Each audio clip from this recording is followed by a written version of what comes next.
good thing about podcasts is you can listen to them while you're doing other things, except for this one, which requires your full attention. So wake up.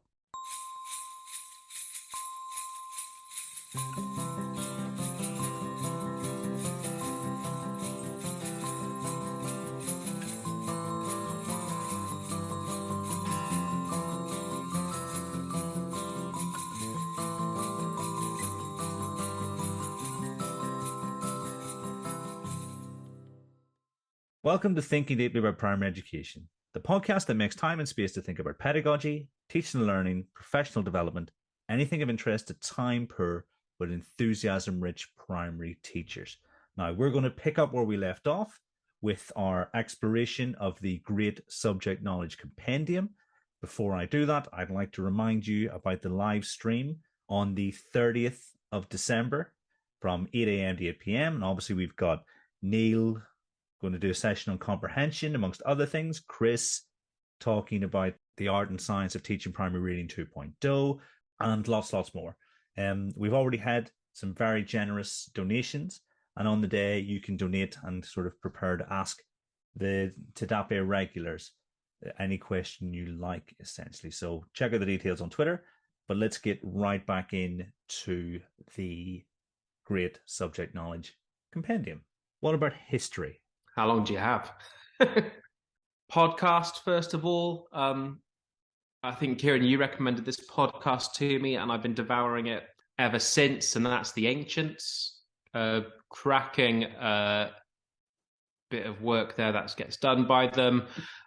They pick themes, they pick eras, they pick characters, and usually it's more of an interview kind of podcast rather than something like Fall of Civilizations, which is very narrative driven. So the gentleman who records it has what I think is one of the best jobs in the world, because he just goes to the British Museum seemingly every week and gets to interview Dr. So-and-so, who is a specialist in, and they just sit down and have a chat for an hour. So really, really good.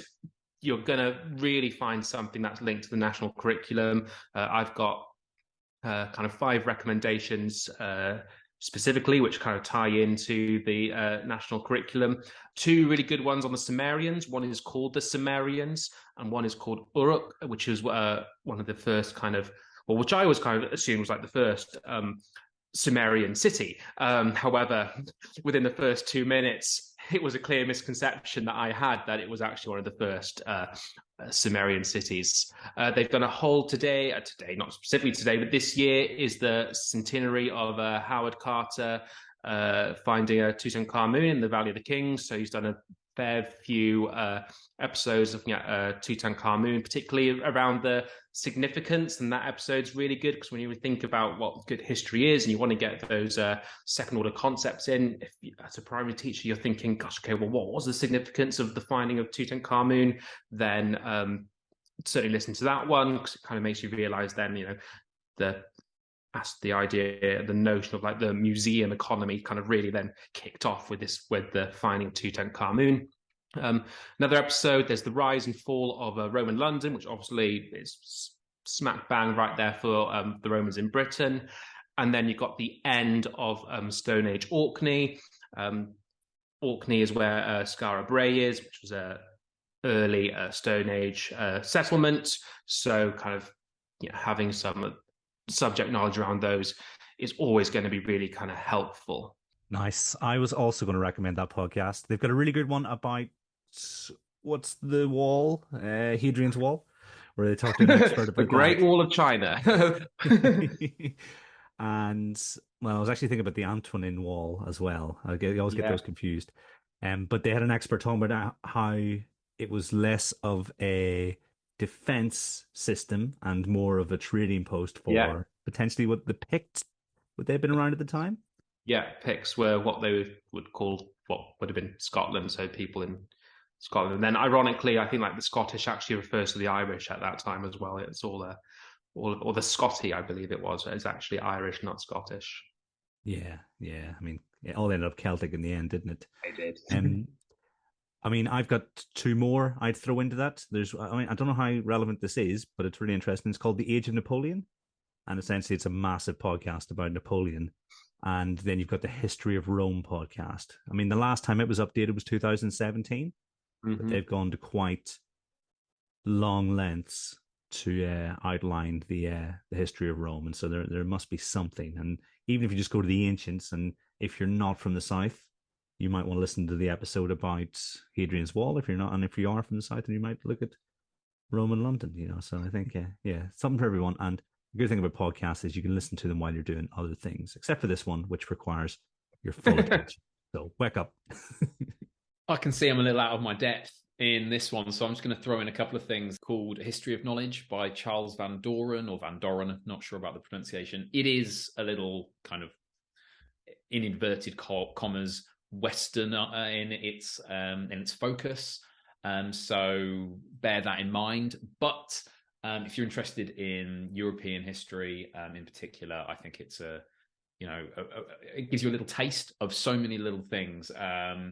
It will appeal to people like me who don't necessarily want to deep dive into a subject until they've got that sense of an overview. So if you want a bit of an overview of kind of, as I say, in inverted commas, Western history, then I'd highly recommend that. I'm also going to borrow something from I'm going to say this one again a little bit later, so spoiler. But I watched a collection of very light art documentaries by Andrew Graham Dixon called The Art of Spain, The Art of Italy, The Art of America, The Art of Russia, The Art of Germany, and The Art of Scandinavia. And yes, they are very interesting on their own terms because of the art that's described, but actually they give a lovely little potted history of the countries themselves. Not comprehensive, of course, because the focus is art, but as a way of showing the interdisciplinary nature of these subjects and the way that we can explore history through art and the way that we can explore art through history, they are brilliant. And they get better as he gets better at the format. If you're going to check out one of them, I'd probably recommend The Art of Germany in particular, which is absolutely brilliant. I'll try to avoid mentioning that again later when we get to art, but yeah, those are great. So I kind of inadvertently kind of set myself a little quest trying to find three sort of, I don't want to say pop history, like a step up from something that like a proper historian would read, but also not necessarily something that's just kind of tries to dumb down some history, but that's still kind of accessible to people. And I want to try and find one of these for kind of every curriculum area that's in the national curriculum. So I think like last year, the chapter in the Map of Knowledge that looks at Baghdad is like super if you're going to actually look at Baghdad as one of your kind of non-European civilization studies. So far, I've got Toby Green, A Fistful of Shells, West Africa from the Rise of the Slave Trade to the Age of Revolution. Plenty in there about the Kingdom of Benin. So if that's a focus, it's kind of really interesting to look at the way that Benin came to be and how foreign influences influenced the Kingdom of Benin to how it got to the way it was as well. I've then got Rupert Jackson, The Roman Occupation of Britain and Its Legacy, which again is just pretty much beautifully written, beautifully accessible. Rupert Jackson is he is a historian by trade, and it really kind of does lay out exactly kind of what the impact of Roman Britain was. So again, if you're looking at that in the curriculum, you can very easily take some ideas from in there and run with that as well. This one, Kieran, was something that you recommended to me, and that's Thomas Williams' Viking Britain, which is again, if you're looking at the Vikings, it's kind of a really kind of accessible book that doesn't go too heavy, which kind of gives you enough. There's plenty of core in there, but certainly lots of hinterland that you can kind of take pupils down to, and kind of, whenever pupils ask those questions of, why and what else was happening, it gives you plenty of information and knowledge to answer those kind of questions as well. And yeah, if it's not clear, I really enjoy this kind of thing. It also challenges the lazy stereotypes that surround the Scandinavian and Anglo-Saxon peoples of that particular period of history, and by the end of it, you're like, oh my goodness, they've pretty much shaped European history for the better part of 300 years. So, yeah, it's a fantastic book. And, looking back at what we explored last year, I realized I've been on this Viking Anglo-Saxon dive for well over 12 months now. And, maybe by the next year's one, I'll be considered an expert in this field. Because yeah, I mean, some of my great courses recently have been like the about Anglo-Saxon history, about Scandinavians. At the minute, I'm listening to one. I think I recommended this. Did I? No, maybe I didn't. High medieval period. That period between 1000 and 1300. And how sort of society was shaped. And the fact that they had greater records kept after that period, up until the year 1000, very few records. Post 1000 onwards, increasingly more, and so you get this more developed picture of society. And yeah, it's fascinating. There's a paper I'm going to recommend. It's called "The Success of Sky Polarimetric Viking Navigation, Revealing the Chance Viking Sailors Could Reach Greenland from Norway."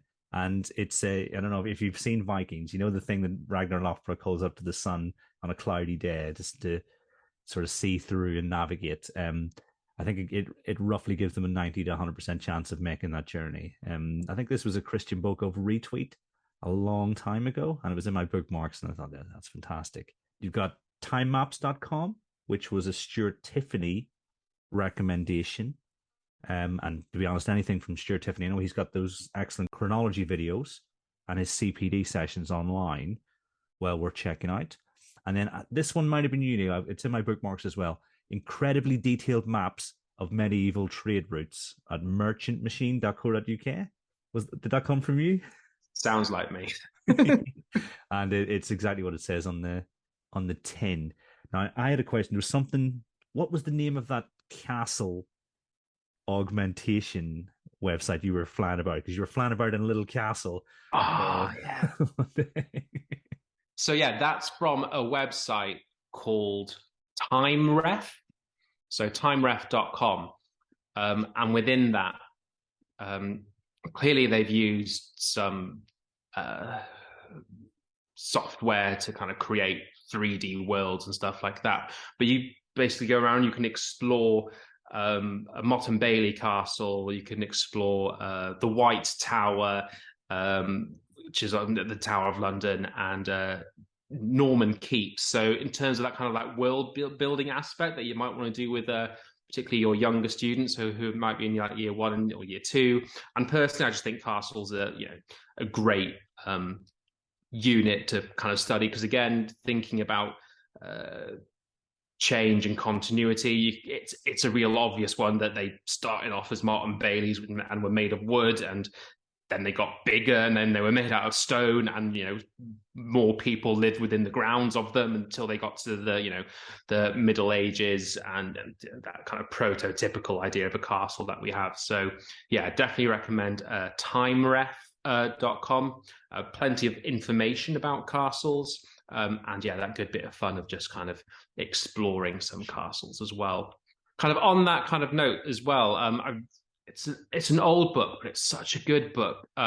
It's another DK one, and it's called A Street Through Time. And if you're not kind of familiar with it, the concept of it is just beautiful in that it's pretty much a picture book of just what would be a street, and it just tracks this one street kind of throughout the different periods. So all the way kind of from Bronze, if that's like Stone Age settlers, Bronze Age, Iron Age settlers, Roman occupation, then the Anglo-Saxons, then the Vikings, Tudor England, medieval towns, then Tudor England, evidently.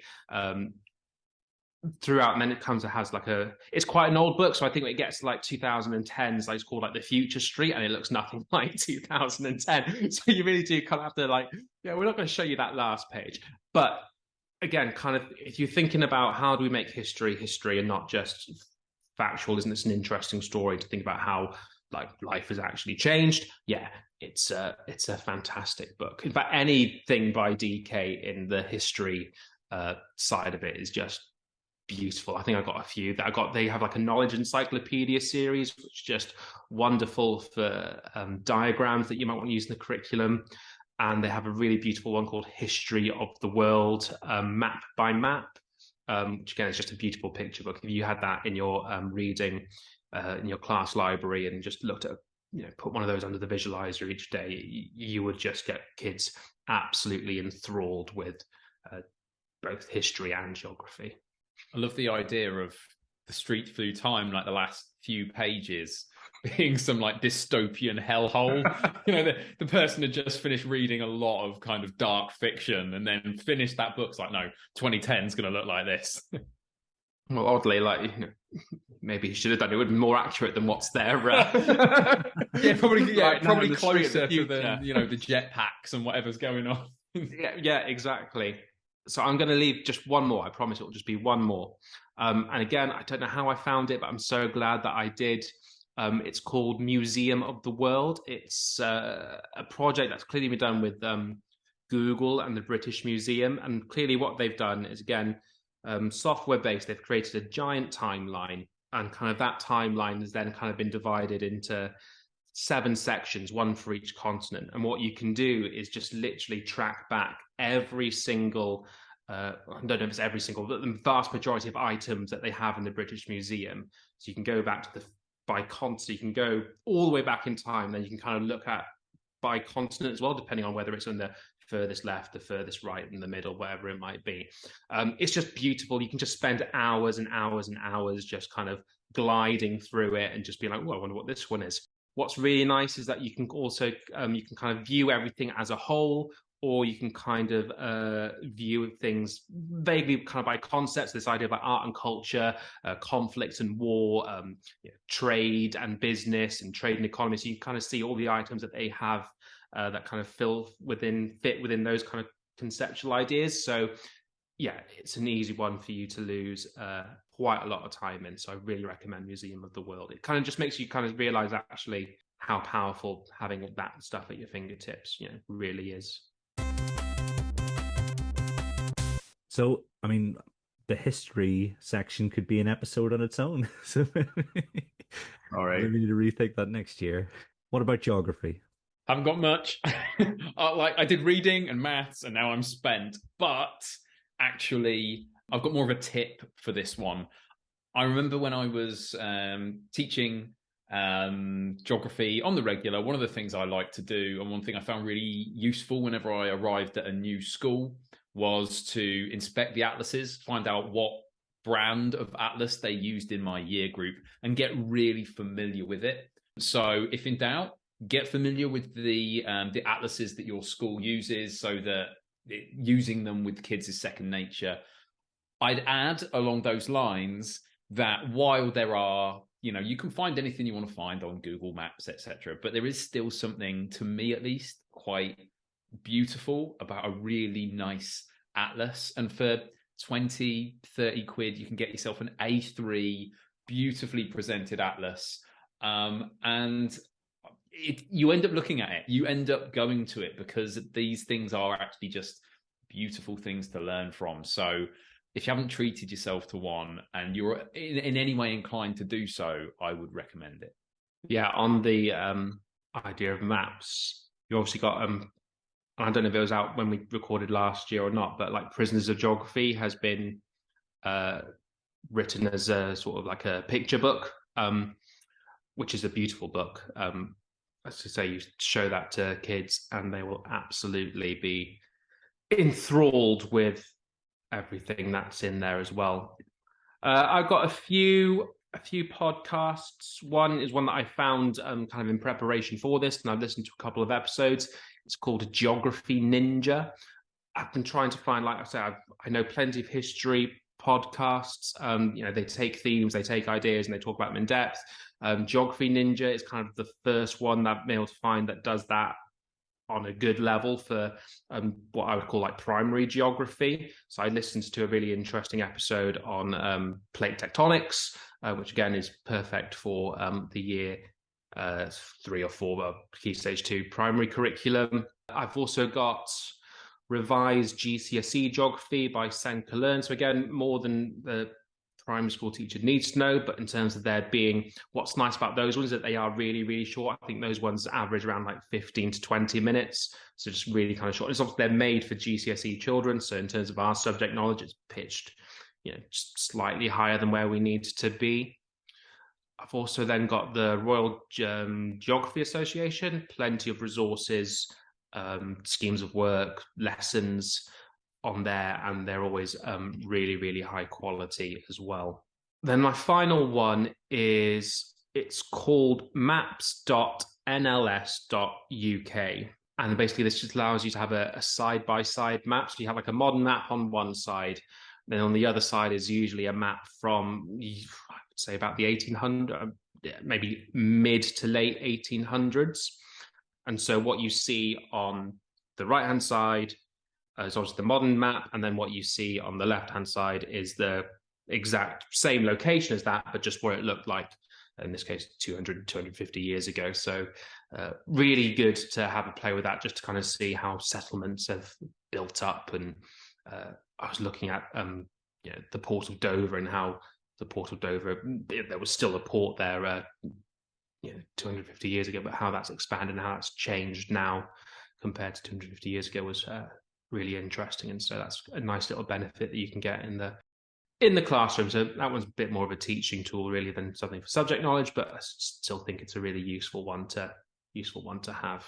Along those lines, and I imagine it's something we possibly mentioned last time, the resource Digimap, there's a nice aspect of that where you can have a modern map up and you kind of scroll across and it goes through any previous maps that it has of that area, so that it kind of fades out the kind of the modern map to something, say, from, like, I saw one for the area of Peterborough we were looking at, had map of Peterborough now to Peterborough in the 1950s to Peterborough kind of 120 or so years ago, and you can see the way that the settlements change within that. So yeah, if your school subscribes to Digimap, is it Digimap or Digimaps? I'm not sure, but whatever it's called. I think it's singular. I think it's Digimap for school. Digimap. So if your school subscribes to that, then it's worth taking 20, 30 minutes just to have a play with that to see the functionality that it offers, because it's a cracking tool to use in the classroom. Do you reckon the Geography Ninja is related to the Vocabulary Ninja? As far as I'm aware, there is no relation between the two. I've got a few things on the subject of maps. I mean, I think one of the things I find most difficult when I was teaching geography was finding templates for maps. And this one's from a tweet by someone called Lauren Pellegrino, and it's 100 blank maps. It's a link to a Google Drive, so there's always the risk that it won't always be available, but very, very helpful. And then a guy called Mike Snowden did a thread on the geological history of the Mediterranean, and he basically went back from as far back as you can remember. Obviously, I can't quality assure, but it was one of those tweets that felt like someone should be paying him for the quality of this tweet, because it was really, really interesting. I think the only other long thread I've ever really been through is the one about Fabergé eggs, where the guy outlined the history of each of the eggs. It was akin to this. This is akin to that, but with Mediterranean geology, and well worth checking out. Now, Tom Brassington says he goes to the BBC News for case studies, which potentially could be a very, very good thing. So yeah, so well worth checking out. And things like Newsround will often flag things like that, won't they? Interesting events, and potentially local news too, because each local area will have a bit more of a local focus, won't they? So well, we're checking out. There are some really good Twitter accounts as well for maps, and there's beautiful maps, amazing maps, which are obviously really, really useful. I've found some really nice kind of like topographical stuff from there, or some nice maps where you can kind of use, again, beyond my own subject knowledge here, but how geographers would look at light, and so like light pollution of like cities to kind of get a rough idea of like population and stuff like that. So like there's a few really nice maps with that. There's also then like terrible maps, so if you want to do a bit of assessment, so a really fun one, which is about, you know, this is what the United States is going to look like in like 50 years time because of climate change, and like just like the Mediterranean just been like superimposed in like the middle of the America. And so you had like some Americans who are like, well, why is like Florida not underwater, but like the Rocky Mountains are? Like, this is clearly nonsense. You know, and they obviously didn't quite tweak that. You know, Sicily and Italy were also kind of like smack bang in Florida as well. So a good bit of fun, just kind of, you know, I think, you know, play around with it to show kids that, you know, get a nice bit of digital literacy as well by getting a bit of geography in there. Science. Where would you go to, Chris? Well, again, something we've undoubtedly mentioned on the podcast, but I'm going to kind of turn it around a little bit. We've talked about how much we love the documentary series, The Ascent of Man.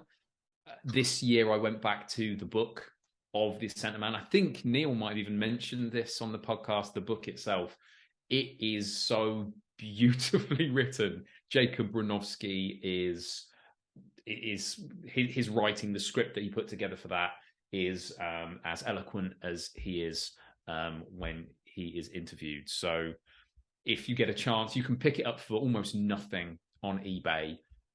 So yeah, The Ascent of Man is a wonderful exploration of the history and the value of science from someone who really knows his stuff. Yes, there are aspects of it, of course, that are dated because the series was released in the 60s. I think it was one of the flagship documentaries of BBC Two when David Attenborough was in charge of programming there. But yeah, it's a real tour de force, that book. So highly recommend that. The latest Teaching Together looked at Pythagoras. I just went back and looked at that little bit that he does about, I think it's episode 5, where he just talks about you know, Pythagorean theorem and how it relates to music and all that stuff.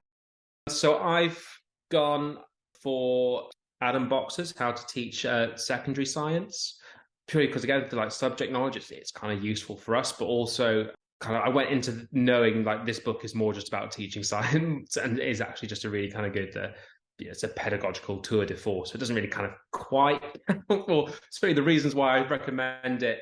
You go away there thinking, yeah, I'll remember some key stage 3 science and just come out knowing how to be a better teacher. Not necessarily for key stage 3 science, but for, you know, just general teaching pedagogy. So really do recommend that for both of those aspects. So you do get a nice bit of subject knowledge enhancement from looking at that as well. I've got a couple of things. Mr. Allington on Twitter, he refined his knowledge organizers off the back of Kate Jones's episode in season 5. And Kate had some cracking advice on knowledge organizers. I was like, you know, the usual question. It's really hard to do these right. What should you do? And I think about a week or so after, he'd refined his knowledge organizers. So well worth checking out. I don't know if they're freely available. I know they're using them in school. But if you're looking for an example, I think he'd shared his science examples on Twitter. So yeah, I'd recommend having a look at those. And then there's also someone's made a resource called 99 Quick Questions on Medicine. And I don't think all 99 questions are applicable, but I know, Neil, you had a unit on the history of medicine, and there may be the opportunity to utilize this in year 6, I think, you know, because I've certainly seen classes recently learning about the heart in year 6 and things like that there. So this might be something that's applicable in some classes. There's a Twitter account called The Pig's Bosun. It's a thread of the best science and maths books that are available with free links in each of the tweets in the thread. So, you know, classic books, free. You can't ask for more than that. And I think I've had a look at some of them. Some of them are way over my head, but I think there's gold in them there hills if you go looking for it. Is it okay if I plug one more thing? And it is a plug. A shortcut to basic subject knowledge for science might be the curriculum, the science curriculum that I put together, that's available on my blog, primarycolour.home.blog. There are free curriculum products there for kind of history and geography as well, but I think the science one is the one that is, because it's based on, the national curriculum, it's most likely to be, I think, directly useful as just a subject knowledge resource. Other free curriculums are available. Another one is the core knowledge stuff. They're really, really good. They usually have like quite accessible texts that go with them, although a big part of the philosophy of the core knowledge is, reading and making sure that children get that reading mileage. And so it's obviously, because it's American, it doesn't quite map up. And you need to make sure you find the American one, not the UK one, which unfortunately is somewhat lacking behind our American cousins. But they have really good kind of accessible books for pupils about some kind of core ideas. The only other one, again, it's more a teaching tool rather than perhaps something for your own subject knowledge, but there's a website called PHET, PHET, and they do some really cool simulations that you can kind of do. So there are kind of three that I think that are particularly cool for primary teachers. One is called Gravity in Orbits. And so what you can do, you can actually manipulate these simulations. So it starts off with just like the Earth orbiting around the sun, and then you can kind of do things like increase the mass of the sun, and then you can kind of see how that affects the orbit, or you can like decrease the mass of the Earth, or you can like physically, or if the Earth orbits is bigger, you can actually like drag the Earth around, and eventually you might get to the point where the Earth like crashes into the sun, and then it says game over, start again, kind of thing. There's another really kind of good one on static electricity, which again, you might want to look at for a bit of hinterland. Another really good one on gases. So like looking at the states of matter. So you can kind of like, it starts off with like these gas particles that act like gas particles. And then you can kind of like do things like, make the chamber colder. So you can then kind of see how the particles actually change, and then you can say make it warmer, so you can see how the particles would then change, etc., etc. And there was one other really, really good one, and it's called natural selection. And on that, you can kind of track. There's lots of rabbits, and they jump around. Obviously, that kind of like comes up with every so often they reproduce. But you can kind of do things like introduce predators, or you can kind of do things like increase the amount of food that's available, or you can introduce like a different color rabbit and make that the dominant gene. So you can kind of see how all of these things then affect those ecosystems. So you need a little bit of subject knowledge to kind of get to grips with it and understand it kind of first. But I think playing around with a little bit, it certainly helped me made a few connections in terms of my scientific knowledge, and good fun to play around with, and definitely something that you can introduce to pupils. Thinking about things that go a little further and stretch our subject knowledge, as you've done there, the Royal Institution have a whole series of lectures on a whole variety of subjects, but obviously the ones on science are probably what they're most renowned for, including particularly accessible Christmas lectures for children that are still a guilty pleasure of mine. So yeah, Royal Institution on YouTube, loads of free lectures, really interesting stuff. And that goes right from the sort of things that will just be subject knowledge that might help you in your day-to-day teaching, all the way up to stuff that's, aspects of quantum mechanics. So yeah, highly recommend that. Fantastic. Now we're getting into that part of the curriculum where the opportunities to share resources may become fewer because of limitations in our own knowledge, or because they are underserved generally. So I think maybe we should resolve that in 2023, we're going to look for places to go for music. I suppose religious education, not because we quite a lot last time, languages, arts, DT, and computing. I think we should give them the opening slots. We'll reverse the order next time, as a way to, because I think a lot of people would benefit from that. Is there anything for music that you guys would point to in addition to last time? So what have we got for last time? We've got discovering music theory, elements of jazz, great masterworks or concert masterworks, BBC 10 pieces, classical 100, model music curriculum. Anything to add? Charanga, if you don't have it, it is again like a subscription model scheme of work that's got plenty on there. We're currently using it this year. It's certainly kind of giving our teachers the support that you want any scheme to give. Very feature rich. You can kind of use their curriculum. They've mapped out the model music curriculum, or you can create your own bespoke scheme of work. We've enjoyed kind of experimenting with charanga, certainly, but that's all I have to offer, really. I've been doing the 1001 albums to listen to before you die that Becky Allen was tweeting about a couple of weeks ago.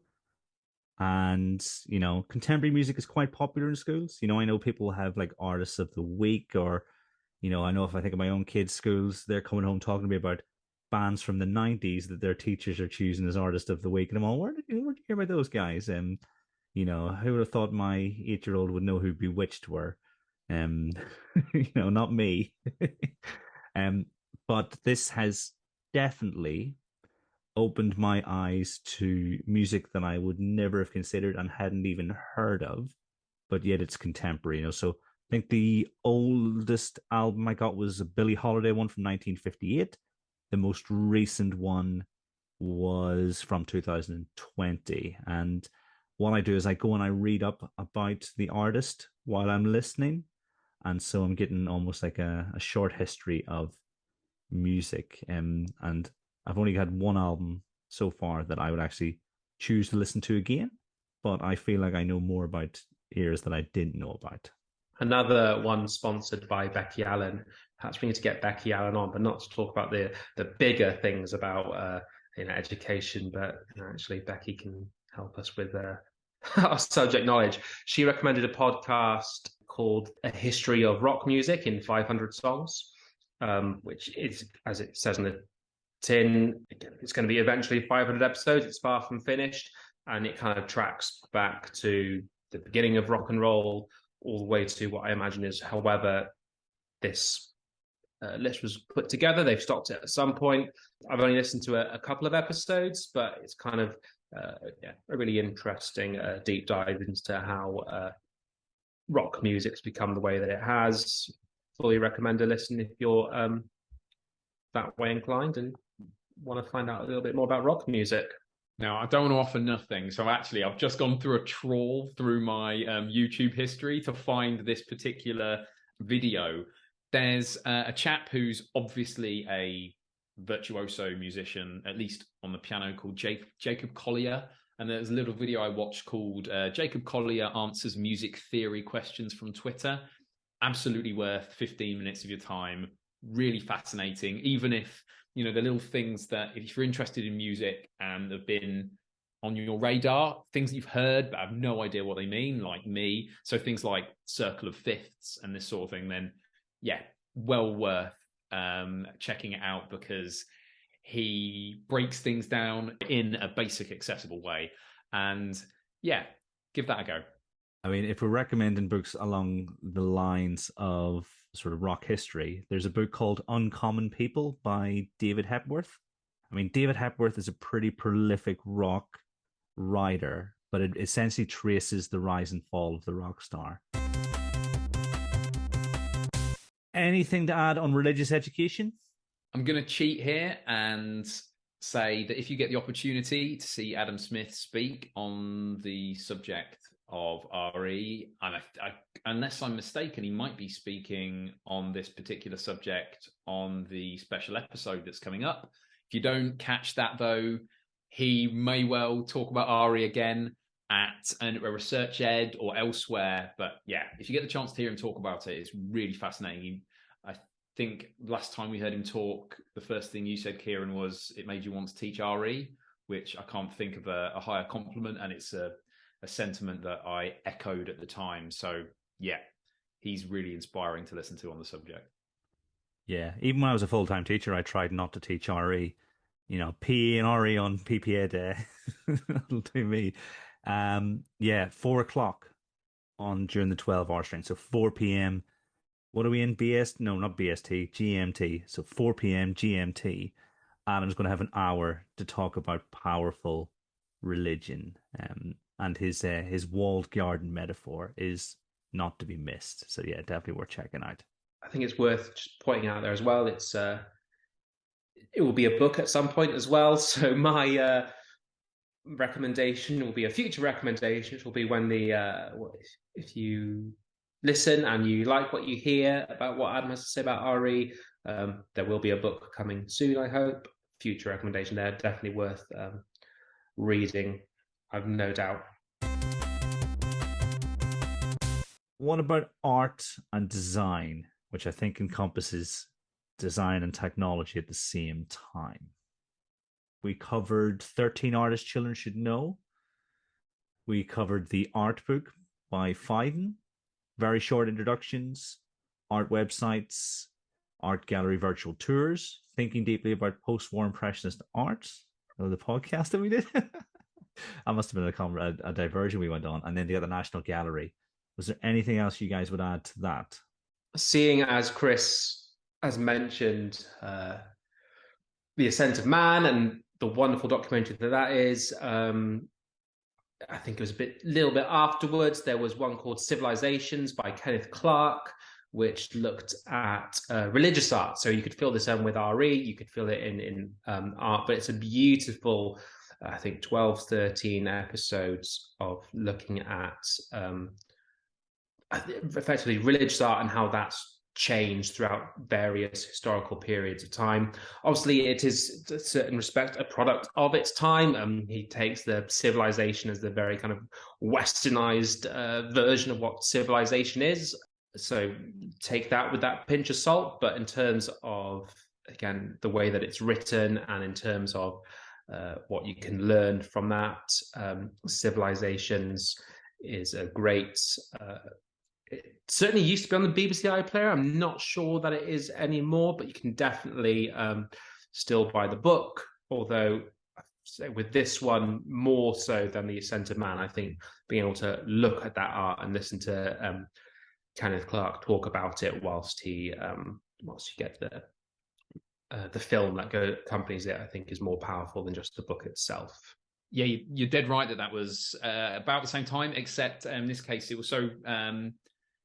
when David Attenborough was in charge of BBC Two, when it was first started, I think he was in charge of commissioning for BBC Two. He started with Civilization. He approached Kenneth Clark. They had dinner, as you know, the way that programs used to be commissioned, and out came this incredible documentary. But the thing was, he actually like Fred, because he was interested in zoology, botany, he got a hard time from his friends that the first big long form documentary that had been created for BBC Two was on the subject of art. And that was the reason that The Ascent of Man was created, because he then said, well, we've got to do an equivalent for science. And just because we've mentioned those two, I feel like I should complete the set, because there's a third documentary. I know I apologize that this isn't part of art in this case, but going back to kind of history, if you're interested in either of those two, you've watched either of those two, Alistair Cook's America is wonderful as well. Since we've mentioned those two, I feel we have to mention Alistair Cook. But getting back onto the subject of art, we mentioned the art book by Fiden or Faden, I'm not sure what the name of the publisher is there, but it's really wonderful. There is apparently, I've not checked it out, but it comes recommended from a friend of mine. There is a children's equivalent. It's called the Children's Art Book by Faden. I think it focuses on 30 artists or so. Yeah, really one to look at. And doubling up what I mentioned earlier, another reason to check out the art of Spain, the art of Italy, Russia, Germany, Scandinavia, etc. by Andrew Graham Dixon is because of what it offers in terms of an understanding of art. I've got a DT podcast. I mean, this is possibly one of the best named podcasts I've come across. It's called Design Truth, which sounds like it feels like it's a play on Divine Truth. So I quite enjoyed that. And it's design oriented, bigger picture.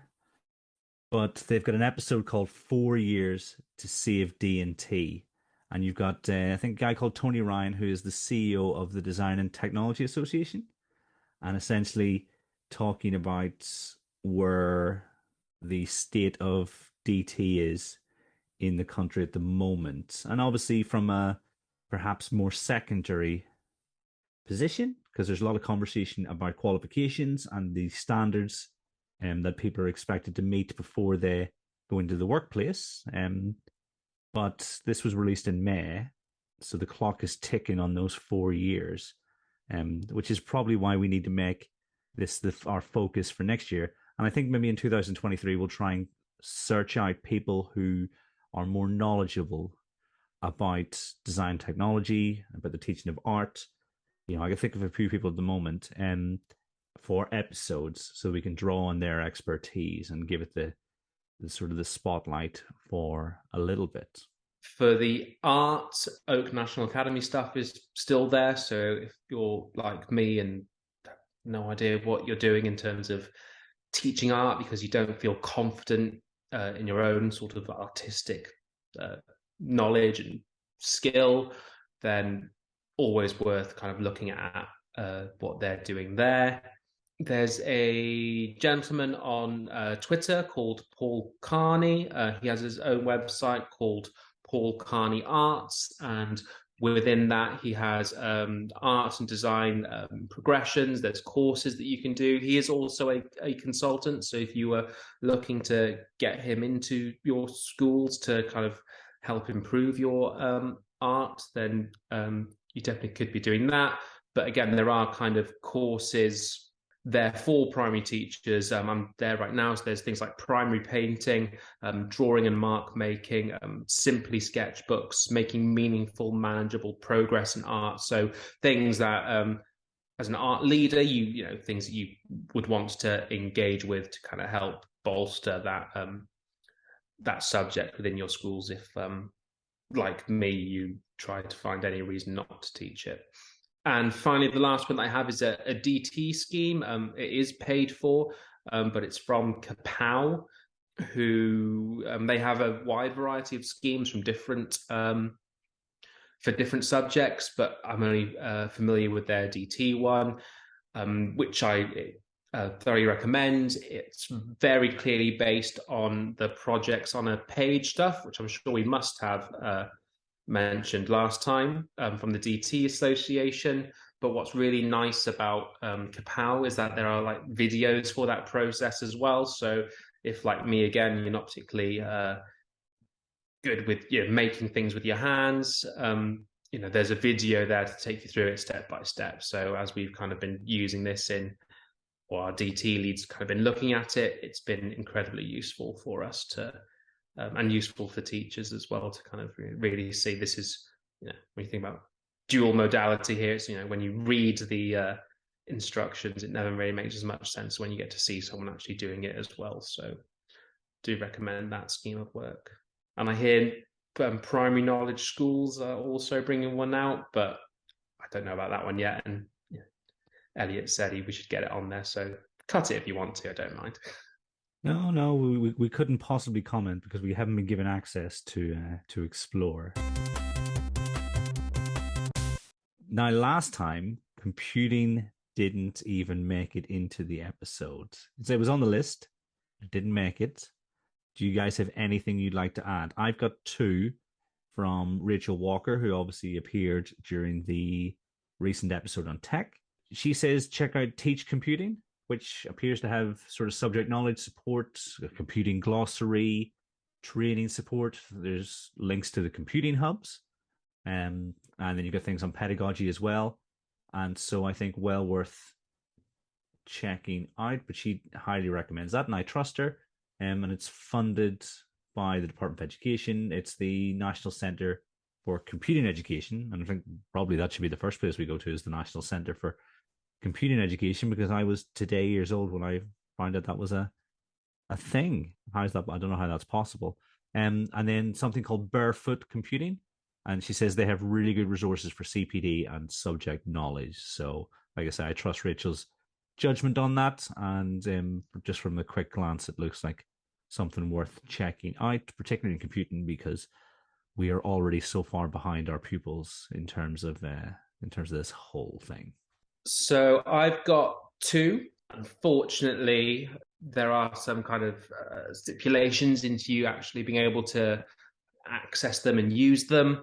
The first one is something called Swift Playgrounds, which is accessible to people with an iPad or Mac. So just think about teacher subject knowledge here. I think if people do have tablets, it does tend to be iPads, but it's Apple's own way of getting kids to code. It's all very straightforward, self-explanatory. I think we recommended it to Chris because you were asking for a recommendation for a friend. But it really does take you through the bare basics of what coding is and how code works, using Apple's programming language called Swift, which, if you believe the hype of programming languages, it's one of the easier languages to learn. So I think definitely check that out if you're really not sure what to do. I think you can get to the point now where actually you can almost code your own app and almost like release it on the App Store as part of what Swift Playgrounds actually offers. So obviously these apps are very basic, but if you do have iPads that run this, then you can get pupils to code apps and release them on the App Store. The other one is if you are part of the LGFL community, so the London Grid for Learning, you have all of their J2 launch aspects. There's plenty within J2 launch, but one of the most interesting things is particularly for this, is the J2 code application, which just has plenty of ideas for computing, lesson ideas, real basic coding interfaces. So if you kind of remember Logo back in the day, they have their own kind of version of that. So you can move the turtle around to make different shapes. I think they partner with Scratch as well, so you can get that kind of block coding element through from it as well. So in terms of computing, really recommend that one as well. The the real wild card is something called ChatGPT, which is an AI chatbot, which just seemingly be able to answer anything that you want to do. But it can create code. So if you asked it to code something, it usually defaults to Python, which is a type of coding language. But if you were so inclined and you have a certain point of subject knowledge already, you want to think about how you could expand that, then I've certainly used quite a lot of my time looking at people who work in computer science. And they also are YouTube content creators, kind of put it through its paces, and they are seemingly impressed with what ChatGPT can do. As of the date of recording, Wednesday the 14th, it is free, but it's not going to be free forever. So if you hear this and it is still free, definitely worth a little play with. Yeah, I'm outsourcing my tweets to it, so very few of my tweets are actually written by me anymore. They're written by AI, and to be honest, I'll probably pay for it and get it to do lots more of my thinking for me. So you might be reading a book that appears to be written by me in the future, but actually has been written by a computer. From the relative expert end of the spectrum to the other end, there is a program or a bit of software called lightbot.com, that can be found at lightbot.com. It's a little game called Lightbot. And for that full thing, it's something you pay for if you're interested in introducing, say, one of your own kids to this. You can get it. Effectively, what it does, it through the very basic idea of programming, you solve little puzzles. It introduces someone playing it to sequencing, to recursive loops, to conditionals, this kind of thing. However, as far as I remember, there is still a free version of it, because I know that they produced like a demo version, which was for the Coding Hour, which was a national initiative a while back. And I think while that might not be available unless you have Flash, which isn't really a thing anymore, you can still get bits and pieces for that on I think iPads and iPhones, and also on Android. So if you've got certain tablets in your school, you might be able to get a kind of free version of that to introduce pupils to the basics of decoding, learning about, as I say, like procedures and at heart, I guess, algorithms. We made it the whole way through the curriculum. The other day, you guys didn't think it was possible, but there we go. At least a solid hour and a half that I'm going to try and cut into a manageable episode. If you've made it this far and you think that this was helpful, let us know. Equally, if you thought actually 2 of these compendiums is enough, let me know as well, because we'll decide about whether or not we do a third one next year. But obviously, it's close to Christmas, so be nice in how you let me know. Say, thanks very much for those first 2, Kieran. Don't think we need another one. Or, yeah, can't wait for the next one. Let me know. All that's left to do is say thank you very much. Thank you very much, Christopher. Always a pleasure. Thank you, Neil. Thank you very much. And to everyone at home, until next time, thanks for listening.